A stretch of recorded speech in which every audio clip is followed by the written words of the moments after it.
This So in conference will now be continuation, recorded. okay. So I have completed the cranial nerves 1, 2, and third I am starting. So already symptoms and everything I told. So regarding the third nerve also, I told some of the findings and how to examine in the completely third, fourth, sixth. We have to examine simultaneously. So fourth nerve is the trochlear nerve. It supplies the superior oblique muscle. And the sixth is the abduction nerve, supplies the lateral rectus muscle. Oculomotor, that is the main nerve. It's the third nerve. It supplies all the other muscles and carries the parasympathetic fiber, that is constrictor fibers to the pupil. So whenever a third nerve is affected, usually they'll have a pupillary changes. So there may be dilatation of the pupil when there is a lesion at the Edinger vestibule nucleus. And fibers to the levator palpebrae superioris. That's why when the patient has a third nerve palsy, they will have complete ptosis because of the involvement of the levator palpebrae superioris muscle. Now, eye movements. So, when the patient is having ptosis, complete or partial, so then we have to decide whether it is partial means usually that is cervical sympathetic, that is Horner's syndrome. Complete is usually due to the third nerve paralysis. So, it may be unilateral or bilateral. So, commonly the third nerve is affected in the diabetic individuals, diabetic ophthalmoplegia. Usually they will recover within 1 or 2 months. If it is unilateral, you have to think of a particular site where it is involved. Third nerve involved in case of the in the brain you can have to look for in the midbrain is there any lesion. If it is bilateral lesion, or it may be due to some toxins. Usually in case of snake bite, so patient can have bilateral third nerve palsy, ptosis, and other things can be there. So first you have to see the whether eye is closed or not, complete ptosis or partial ptosis. So then you see the position of gauge movement you have to see. So that is down and out movement you have to look for it. Whereas in the fourth nerve, sixth nerve, often convergent. That means because the unopposed action, I show the figures also. So medial rectus. So eyeball will be moved towards medial side. If it is outside and down, it is due to third nerve paralysis. If it is due to sixth nerve, it will be convergent. There will be unopposed medial rectus. It will be moving medially. And you have to look for the pupils, whether it is normal, constricted, or dilated. Usually, when the third nerve is affected at the Edinger vestibule nucleus, so there will be dilatation of the pupil. And next thing, so usually normal size you have to see, so 3 millimeters or so.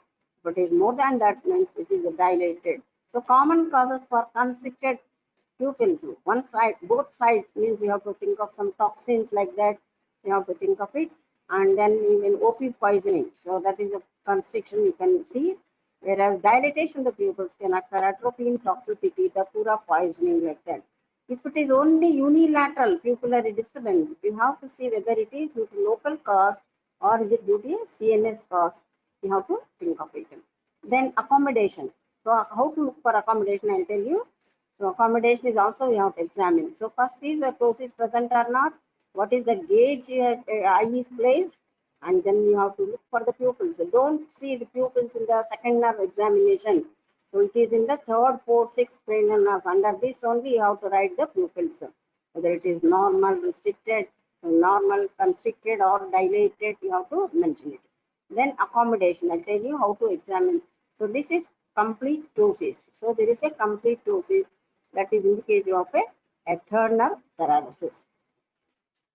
So ptosis on one side, and then you can see the eye gauge. So it is lateral and down. That indicates there is a involvement of the third cranial nerve. Means lateral. If it is due to that, it is a third nerve paralysis. So this is what is called Mobius syndrome, where there is involvement of the lateral rectus present. So you can see the deviation inside, medial side.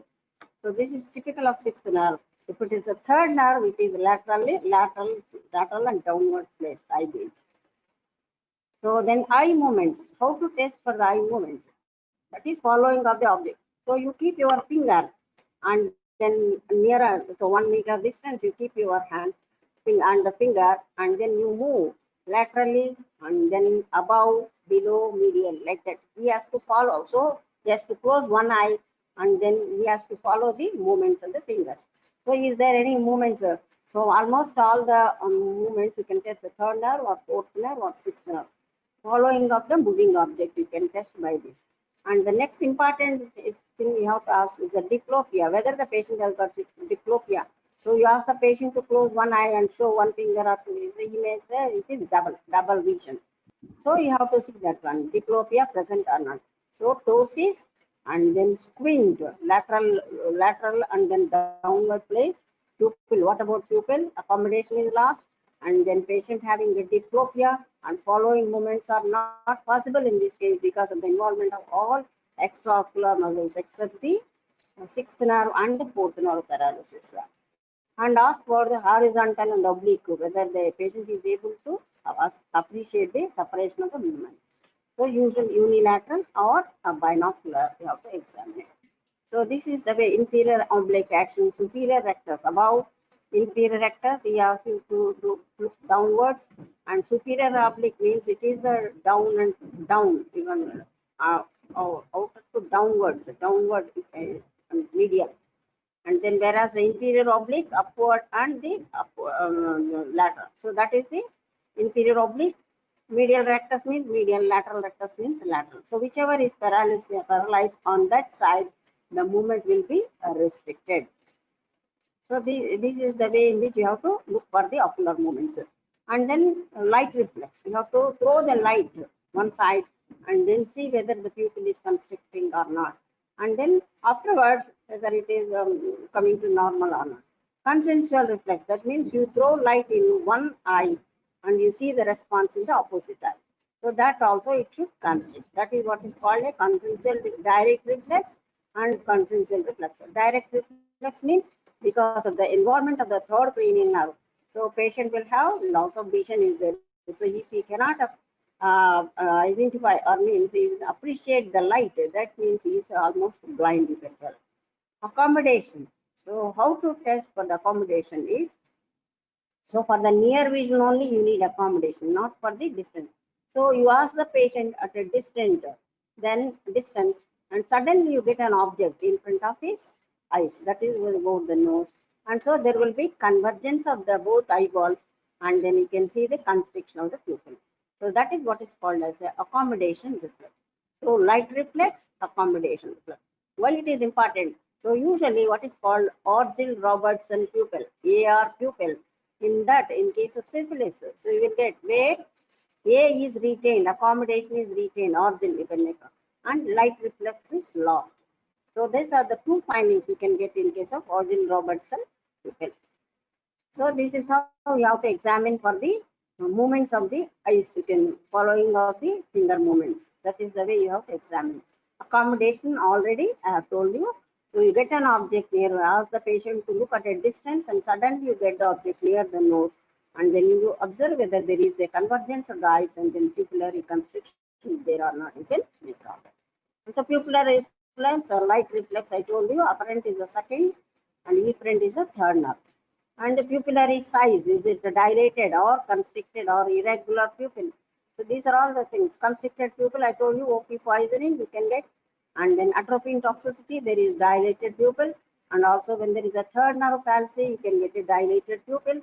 Constricted pupil, once again, in case of a cervical sympathetic Horner's syndrome, patient will have the constricted pupil. So direct and consensual reflex also, I told you how to examine for it. Then one large pupil, only one side, there is an enlarged, dilated pupil is there, a third nerve palsy. Or is it a local problem is there? Or any drops applied for the eye examination, or a trauma which has produced the mediator. That is mydriasis is produced. Small pupil, you have to think of Horner's syndrome, AR pupil. So AR pupil usually a small irregular pupil and then reacts to accommodation. That means accommodation is retained and light reflex is lost. So AR, LL means light reflex loss, AR means accommodation is retained.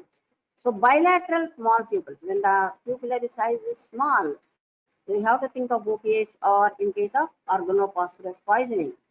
And then pontine lesion also, bilateral pontine lesion. the patient will have a constricted pupil can be there, and organophosphorus poison. So some pupillary abnormalities are there. You may be asking your orals, viva, they may ask, what is Addis people? Addis people means a sluggish response. When you throw light, there will be constriction is sluggish and dilatation is also sluggish. No, tone is decreased. That is what is called Addis pupil. So in that, even the tendon reflexes also sluggish can be there. ER pupil, already I told you, irregular, unequal pupil, it may be exaggerated contraction of the accommodation can be there. So A or accommodation retained, light reflex lost. It is seen in case of a syphilis. One another thing, Marcus gun phenomena. So this results from reduced apparent input. So pupil fails to constrict fully. So if you throw light, it will take lot of time to constrict and rapidly stimulate each eye in succession and see the tangential reflex. So this is what is called Marcus gun phenomena. This may not be of much use to you. Next important thing, Horner's syndrome. You may get as a short nose or in the case also. So this is due to the cervical sympathetic, oculosympathetic paralysis is there. A ptosis will be there. So that ptosis means usually partial ptosis will be there. And then so Muller's muscle. So that is the muscle which is affected in the cervical sympathetic.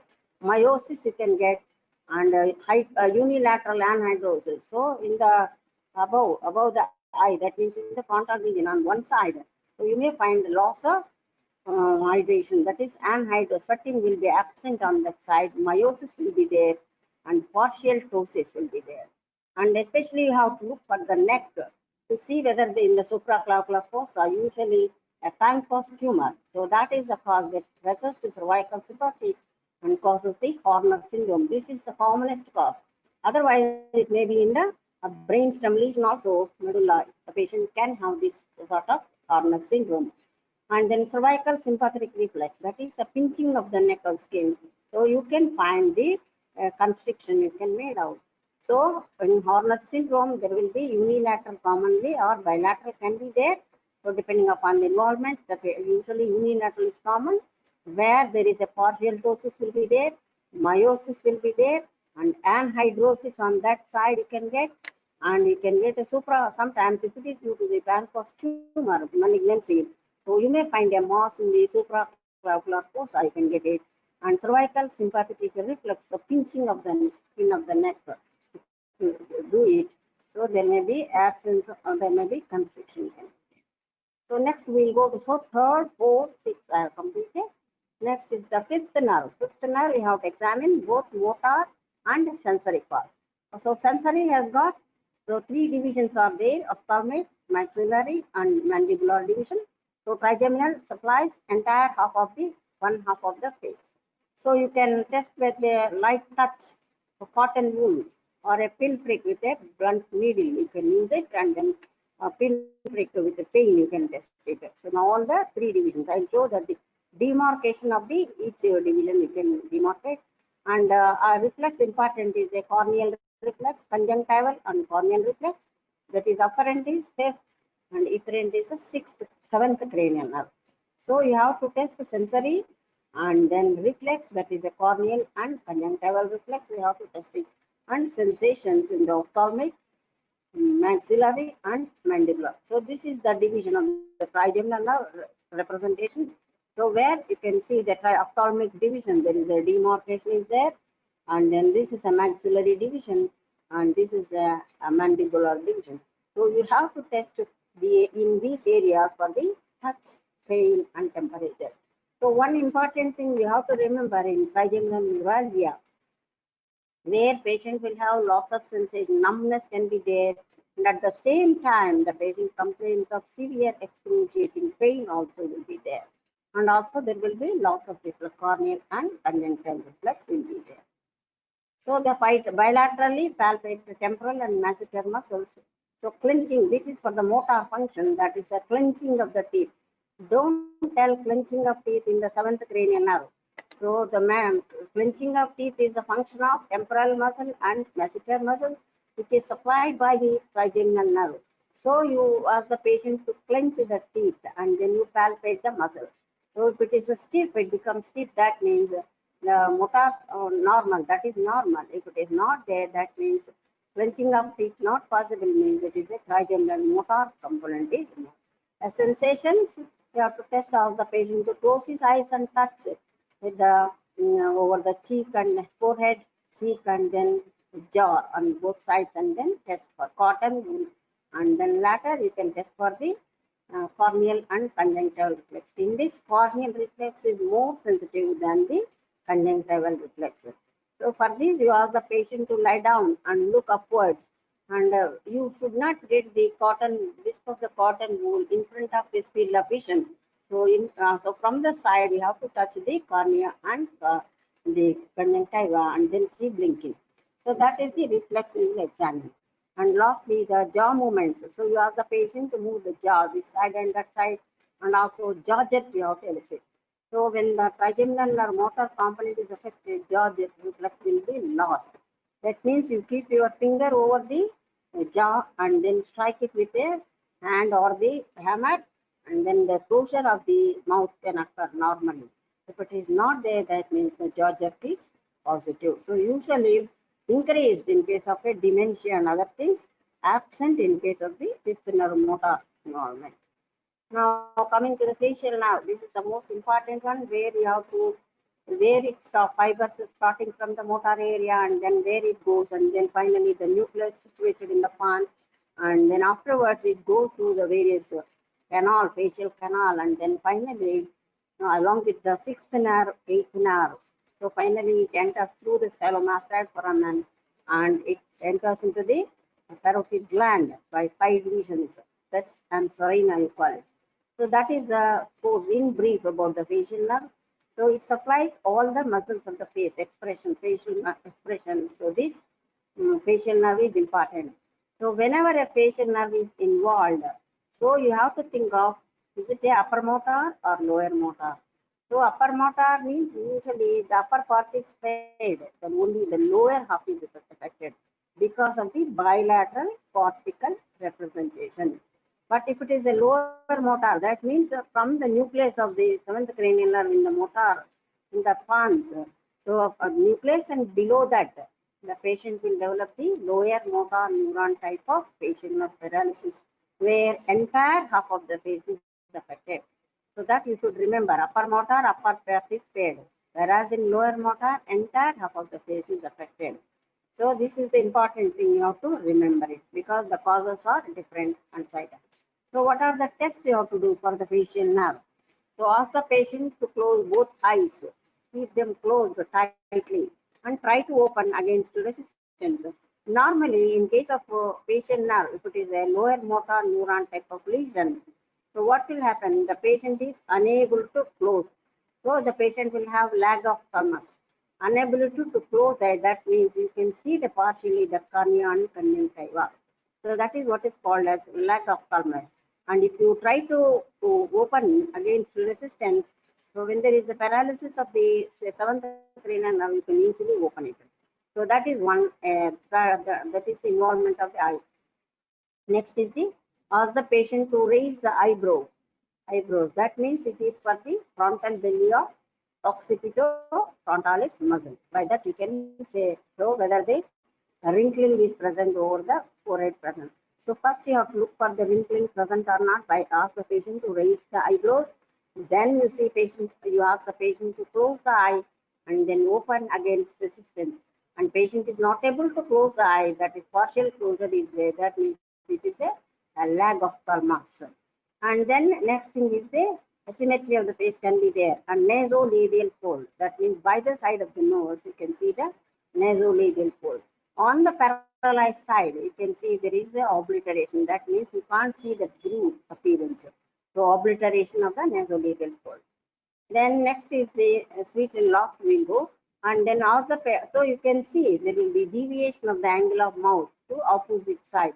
Suppose if there is a paralysis on the left side, the angle of mouth is deviated to the right side, and there will be drooling of the saliva can also be present. That is orbicularis oris. And for the eye, you are examining the orbicularis ocularis. And then frontal belly of occipitofrontalis for the frowning test. And the next thing is you ask the patient to blow the cheeks. And then on the paralyzed side, you just apply tap over it. and air can escape easily on the paralyzed side. So these are all the tests from below upwards. So first is the angle of mouth deviation, filling of the saliva, and then you ask the patient to blow her cheeks, and then next is you see whether the whistling also, that is another thing you can do it, and nasolabial fold you can now observe. Then in the eye you ask the patient to close eye, inability to close eye, that is what is called lack of ophthalmos, and then finally absence of wrinkling. So all that, if all these are present, that means it is a lower motor neuron type.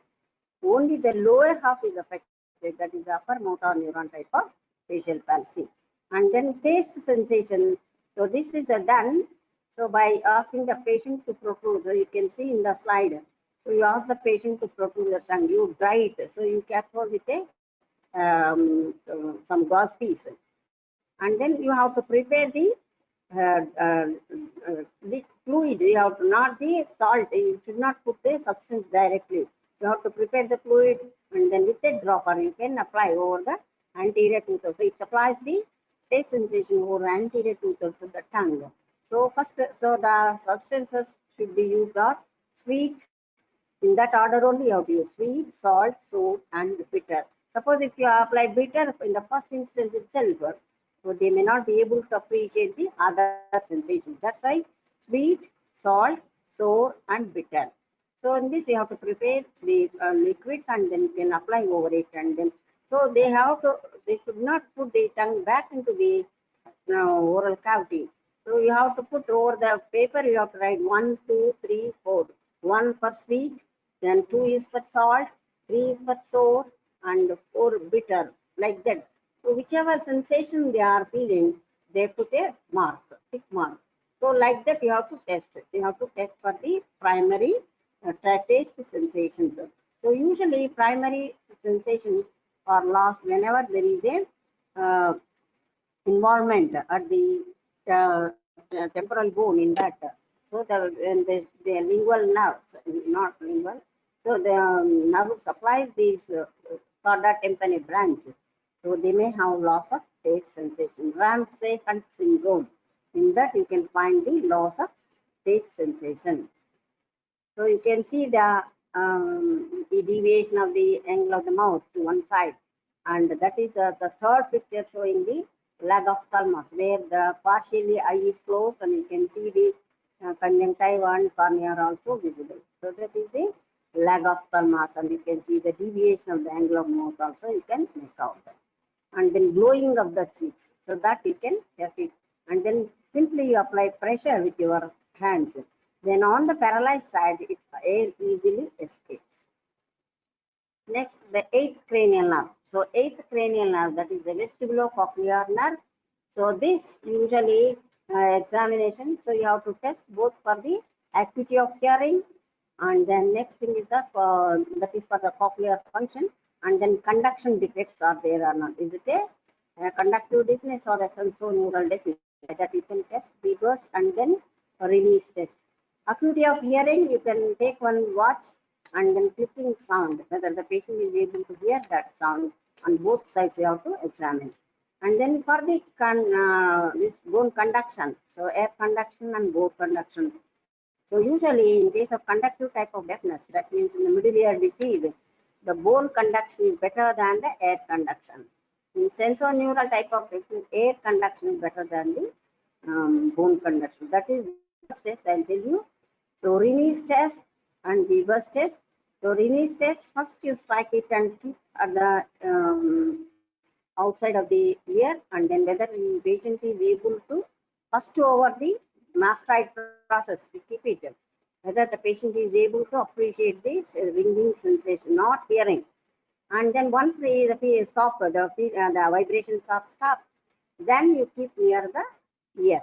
So then whether he is able to appreciate that. So the Rennie's test you can make out whether it is a conductive type of deafness is present or so. And then this is a Begos test. You strike it and then keep it in the middle of the forehead, and then whether it is equally conducted both sides, whether he is able to appreciate it. So usually in conductive sensorineural type, that may be absent on that particular. So that is the Rennie's and Begos test to localize the site of the lesion. So usually eighth nerve is affected in case of a cerebellar lesion, CP angle tumor, that is, or any drug toxicity like that. Usually CP angle tumor. So that is commonest thing where the patient can have it. Or in the case of a in the involvement of the bone involvement can mastoid those things. So this nerve may be affected. And find the glossopharyngeal and 9-10. So you have to examine simultaneously. Don't write separately because they both are apparent and different. So that's why glossopharyngeal and vagus.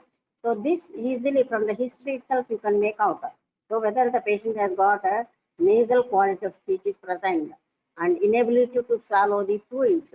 And if he swallows, the patient will have nasal regurgitation. These are the three symptoms which are suggestive of a 9th and 10th cranial nerve. So this is also usually common in case of a brainstem involvement, medullary involvement. If it is acute, you have to think of a vascular lesion. If it is gradually progressive, you have to think of a degenerative motor neuron disease, where progressive bulbar palsy, the patient can have gradually progressive 9th and 10th cranial nerve lesion. So I told you, so ask the patient to open his mouth and put the touch and then see the palate. If it is a palate one side palatine paralysis, there the uvula will be deviated. Then ask him to say then see the curtain movements. And the third one is a gag reflex. So you take the kuchi and then first you tongue depressor, you have to use it. You throw the light and touch the posterior pharyngeal wall with the kuchi. So that will cause contraction. So these are all the tests we have to do for the 9th and 10th. And for the taste sensation, you have to use the bitter sensation. So that means bitter is a galvanic current, or you give some chloroquine tablet and then ask him to swallow. So if he is able to feel the sensation that is in the neck and the throat also, so that bitter sensation, that means posterior pharynx is the sensations are normal. So like that we can test for it. Anteriorly you have to apply the liquids.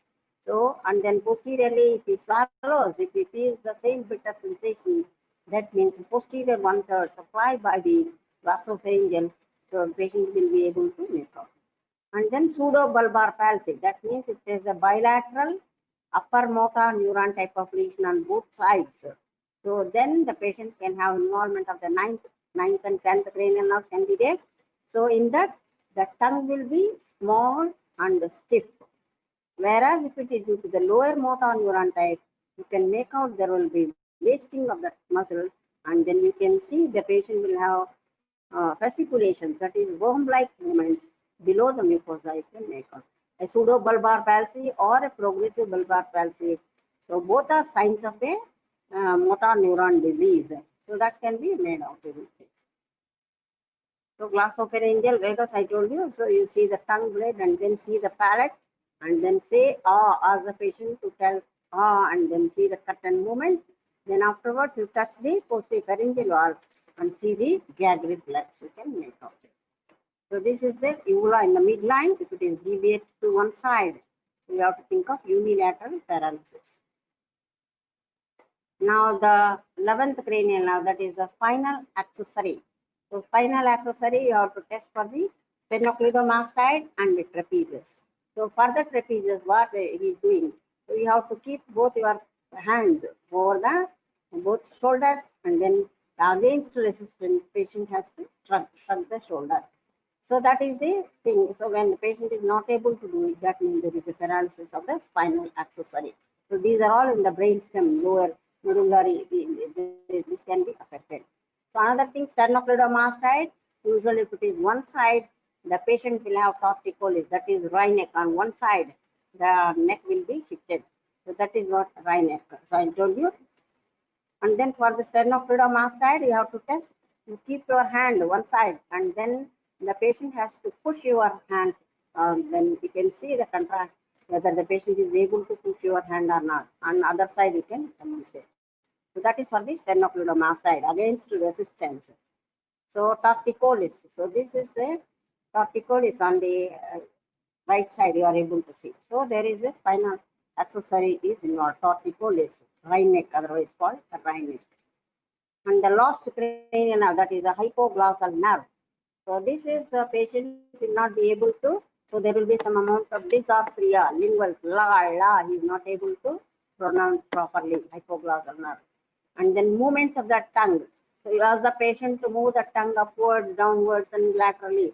And then usually in case of paralysis of involvement of hypoglossal, patient is not able to move the tongue. So then we look for wasting and fasciculations. I told you, if there is a wasting present, so that means you can see on that particular, so midline, if there is any loss, atrophy will be there. And then underneath the mucosa, you can see the worm-like movement. That is what is called fasciculation. That indicates the patient is having the low element type of nerve palsy and the deviation of the tongue on protrusion. So this is also very important. Suppose if you ask the patient to open the mouth and see, so in case of patient nerve palsy, so there may be apparently because of the angle of mouth deviated. So in the exam also this candidate will be doing. So when you ask the patient to open the mouth, if you see slight deviation on the thing, that means it is to be, if there is a seventh nerve palsy findings are there, so that is not due to hypoglossal nerve. So you ask the patient to protrude the tongue. So then if it is deviated, that means that there is an involvement of the hypoglossal nerve. So on the paralyzed side, there will be movement. And then tongue movements, against pressure, you keep some depressor, tongue depressor, and also push the tongue laterally, above, below, like that. You can test it against resistance also, you can make out. So this is the hypoglossal nerve of the protrude symmetry, and then you can see so tongue deviation. So this is a very important sign. So you ask the patient to protrude the tongue and see, not with just opening the mouth and see this one. So these are all indicated in the involved in the brainstem medullary lesion. So these lower cranial nerves can be affected, 8, 9, 10, 11, 12. Like that, apart from that, HORNER'S syndrome can also be there. So this is all regarding the cranial nerves. So you have to write in the examination cranial nerve, and then what are all the tests you will do it, you have to mention it, and then right side and left side you have to put separately, and whichever side you are finding the findings you have to mention it like that. You have to mention. So don't combine right and left like that. So you have to write the cranial nerve, name of the cranial nerve, then what are all the tests under which you have to do it, and then what happened to the right side, what happened to the left side, you have to make it. So these are all the things we have to write in the under the examination of cranial nerves. Then next to go for the examination of motor system. So motor system examination, so usually you have to do when it is given as a long case, you have to write it, or otherwise a short case also you will give you. So examine the motor system. So what are all the things you have to examine in the motor system? You have to examine. So one is the attitude of the limbs. So in the motor system, how the limb is. So usually if it is a paralyzed limb, so that will be hemiplegia is there. So externally lateral rotation, externally rotated, and then there may be flexion of the foot can be there, and then extension of the toes. So like that in upper limb, flexion of the at the elbow joint, and then even at the shoulder joint, flexion at the wrist joint, and flexion of all fingers. So this is a typical hemiplegic attitude you can get in case of a corticospinal tract involvement, in case of a hemiplegia. So on the other hand, so this is hemiplegic attitude. Other important are decorticated and decerebrated rigidity. So decorticated rigidity where the brainstem is intact. So this means they have bilateral hemiplegic attitude. So that is decorticated. Decerebrated rigidity means where there is a brainstem is lost, brainstem function is lost, where the patient will have both the limbs or the upper limbs are externally rotated, and extension of the fingers can be made out, and the lower limbs will be extended, and neck also can be extended. So this is a decerebrated, which is a more dangerous one. So which is due to the involvement of the where the brainstem control is lost. So these are the typical, and another typical attitude you can get in tetanus, that is universal flexion, opisthotonus, or in case of meningitis, there will be stiffness of the neck and extension of the neck. So these are the common things you can see abnormalities in the attitude of the limbs. Next, nutrition of the muscle. So nutrition of the muscle, you have to see whether there is, so you can first initially you have to measure it taking from the various sides, from the typical one fixed bony prominence, and then you can see usually in case of lower motor neuron type of lesion, there will be wasting of the muscles will be there. Whereas in case of upper motor neuron type of lesion, so usually wasting is not the prominent thing here. So if there is a gross wasting within weeks, so you have to think of a element type of lesion. If it is due to the disuse atrophy, so in case of upper motor neuron type of corticospinal tract involvement, so after 2 months or 3 months, where the patient thinks is that the limbs are paralyzed, if he is not using, so that can produce wasting. That is what is called as a disuse atrophy. You have to think of. So is it due to upper motor or a lower motor? You can make out disuse atrophy in case of upper motor, and commonly seen in element that within 2 weeks you can make out the wasting of the muscle. That is thinning of the limbs. You can make out. So nutrition. So you can observe it and then you can measure it exactly. So by taking, so the you can make out in the upper limb in the middle of the forearm, and then in the upper and the hand, and not in the hand, in the elbow, from the elbow forearm, you can measure 5 or 6 centimeters below. So where the muscle is prominently felt up. So we have to measure that. So on both sides, right side and left side, and similarly in the lower limb also you have to measure in the middle of the thigh and then upper part of the leg. You have to measure the a bony prominence from that a fixed distance you have to take and measure. So there may be slight difference from the right and left side. Usually right side 1 centimeter, 1 inch maybe more on because of we will be working more with the right hand. So that you should not think that it is a wasting of the muscle. Whereas in the hands, if there is a wasting of the muscles are present, you can see the grooving in between the fingers. You can see in between the palm, you can see the grooving or increased both on the palmar aspect or the dorsal aspect. The grooving increases. So that means it is due to the paralysis of the interosseous muscles and other things. So in that way, you can see even in the lower limbs also, you can make out whether there is a small muscle wasting present or not. You can make out. And the next thing is the power. So power, you have to grade it. The power, that is, so 0 means no power. It is like a just dead limb. Whereas if it is grade 1 means the patient attempts to work. So you ask the patient to raise the limb. We cannot raise it, but at least you can see the flicker of muscle contraction. So that is grade 1. Grade 2 means eliminating the gravity. That is lateral movement. You ask the patient to move the limbs laterally. So there is no effect of gravity. That is grade 2. 3 means against gravity. You ask the patient to lift the limb, upper limb and lower limb, and see whether he is not able to lift it or not. Grade 4 means against moderate resistance. And then grade 5 is normal. Suppose if the patient is able to stand, that means the power is grade 4.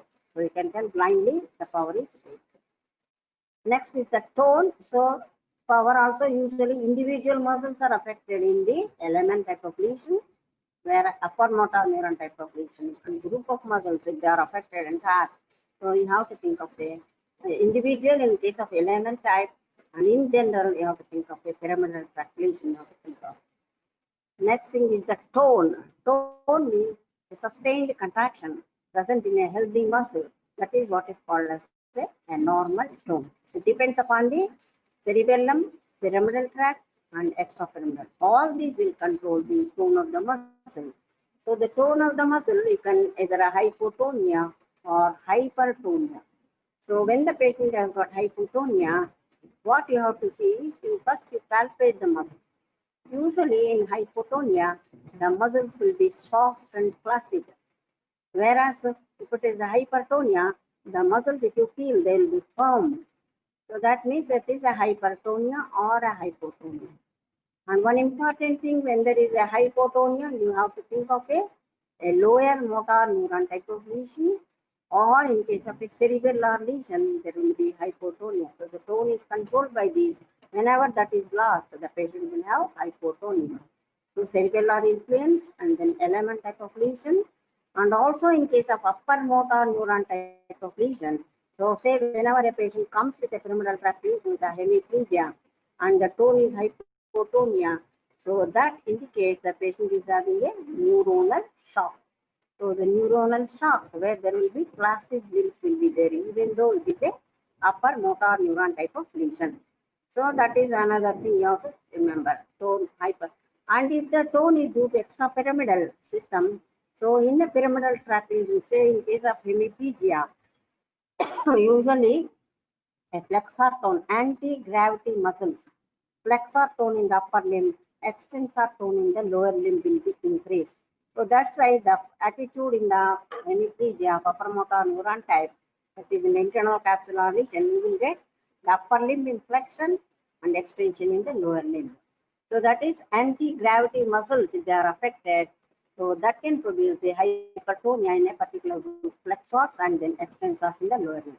Whereas if all the groups of the muscles are involved, that is due to the extrapyramidal system involvement. So pyramidal system, only anti-gravity muscles, that is flexors of the upper limb, extensors of the lower limb will be affected. Whereas in case of extrapyramidal, all groups of muscles are affected. So that's why they will have the lead pipe rigidity. So in all cases of extrapyramidal, you have to think, you see, you have the extrapyramidal, so you have to see whether it is a lead pipe rigidity or a cogwheel type of rigidity. Lead pipe means because the muscle rigidity is there. So you have to tell one more thing. So you have to tell rigidity in case of the extrapyramidal. We have to mention it. So rigidity will be there. Cogwheel means when it is associated with tremor, as in case of a Parkinsonism. So the patient can have tremor as well as the rigidity can be there. So spasticity indicates the extrapyramidal system. The rigidity indicates the extrapyramidal. These are all the fundamental things we have to remember. So tone, is it normal? Or so by palpating the muscles you can make out, or passive movements you can do at the limbs. So flexion and extension at the elbow joint. Similarly, the lower limb at the knee joint, whether the tone is normal or abnormal. If it is a hypotonia, usually the flaccidity will be felt, and then hypertonia. So is all the group of muscles are involved, or the only anti-gravity muscles are involved? Is it associated with a tremor? You can get a hypertonia of either a classical hypertonia, that is clasp-like spasticity. So initially you will have resistance, then suddenly it closes, and then while renewing also there will be restriction and then finally. So that is clasp-like spasticity. That is indicative of a pyramidal system. And if it is due to the lead pipe rigidity, uniform resistance throughout the movement, that is the extrapyramidal system. If it is associated with a tremor, the patient will have the cogwheel type of rigidity. So these are all the things you have to mention. And then next thing is the coordination. So coordination means the patient is able to move. So in the upper limb, you can see finger nose test. So outstretch the hand and then finger, he is asked to touch with the tip of the nose. So he has to repeat it like that with the one side and then left and right like that. He is able to do it, or any breakage is there or not, coordinate. In the lower limb, you have to do the heel knee test, you have to do it. So these are due to coordination. This is mainly affected in case of cerebellar disease. Suppose patient has got a 0 power or the grade 1 power, he will not be able to do unless the patient has got grade 3 power. He cannot do the coordination test. So you have to judge whether the patient is normal power is present or not, or the grade 3 present or not, then whether there is any involvement of the cerebellar system involvement. And then any abnormal movements. I'll tell you later what are all abnormal movements. The tremor, tics, there are so many things. Phodia, acidosis is there. So fine tremor, Pope's tremor, like that. Hemibalismus. These are all the various abnormal movements. So usually in case of extrapyramidal system involvement, you may be able to make out these abnormal movements. And then gait, I'll tell you later, there are various types of gait abnormalities. You ask the patient to walk. Suppose if the patient is not able to walk, grade 0 power is there, you cannot test the gait. So depending upon the power of the muscles, you can test it. If it is able to walk only, you can judge the gait. So attitude of the limbs, nutrition, power, tone, coordination, abnormal movements, gait. So these are all the things we have to examine under the motor system. And then other things we have to, so already I have mentioned decerebrated rigidity, decorticated rigidity. Nutrition means bulk measurement. I told you, you have to take a fixed point and then measure it on both sides and see the differences. Then tone by palpating the muscles, and then passive movements at the joints or lifting of the limb and dropping it. Suppose if there is a hypotonia is there, you just lift the limb, so immediately it will fall like a dead limb, it can fall. A power, so a hand grip. So you ask you keep your two fingers and then ask him to hold it. So by that you can in your hand grip movement 50%, 60% or normal or reduced. You can record.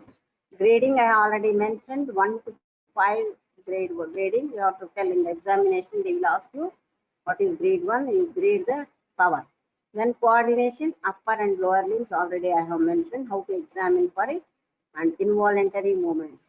Now comes the gait. So gait usually hemiplegic gait, that is circumduction gait. So that means the patient will keep upper limb flexion attitude, and because of the stiffness, he cannot bend the knee. That's why he will take a circumduction pose. So this is a classical hemiplegic gait. You can get circumduction gait in case of hemiplegia. And then ataxic gait. So in case of cerebellar disease, so there will be ataxia, swaying on one side, usually on the side of the lesion. Suppose if it is on the right side, he will be swaying on the right side. High stepping gait, that means in case of a high stepping gait, you can get in case of a peripheral nerve involvement, a thumping gait you can get it. Or a high stepping gait, that indicates there is a peripheral nerve involvement, lateral popliteal like that. High stepping gait, waddling gait. Waddling means patient walking like a buck or duck, or a pregnant lady where there is hyperextension of the spine. So where you can get the proximal muscle weakness if it is there. So waddling gait can be there. Proximal muscle atrophy wasting in that waddling. Scissoring gait, that means the patient has got bilateral cortical lesion, that is what is called as a spastic paraplegia. So usually in case of children, so you can find in cerebral cerebral palsy. So because of the extensor tone increased in both the limbs, so they cannot keep like that. So alternate, so scissoring alternate like that. Spastic paraplegia, you can get scissoring gait. Stamping gait, so you can get in case of posterior column disease where they are not able to feel the sensations, posterior column and other things. So stamping gait. High stepping gait is indicative of a peripheral nerve. So one more important thing, this is a gait. So when you are walking, you ask the patient to walk with open eyes on a straight line. And then if you are thinking if you do a cerebellar or a posterior column, so then we have to test for the Romberg's test. I'll show the Romberg's test. I'll tell you later. So with this, I'll stop. So in the next class, I'll tell you about the superficial reflexes and deep reflexes and other things. Thank you very much.